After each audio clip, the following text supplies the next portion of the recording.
শুভ মহালয়া। ছোটোবেলায় এই দিনটা শুরু হতো লুচি ঘুগনি খেয়ে আর ঘুম ঘুম চোখে মহালয়া দেখে। এখন অবশ্য অন্যরকম, এখন শুরু হয় ঘরের কাজকর্ম দিয়ে।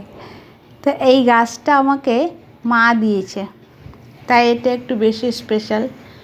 এবছর এত বৃষ্টি হচ্ছে যে নতুন করে কোনো সার গাছে দেওয়াই যাচ্ছে না, উল্টে যা মাটিতে সার ছিল সবই ধুয়ে চলে গেছে। তাই কয়েকটা দানা করে ডিএপি দিয়ে দিচ্ছি। একটা মাস সেভাবে চলুক, তারপর ওর মধ্যে আবার নতুন করে সার দেওয়া যাবে। ততদিনে বৃষ্টি অনেকটা কমে যাবে। সার না থাকাতে গাছগুলো ঠিকমতো বাড়ছে না, আর ফুলও সেইভাবে হচ্ছে না।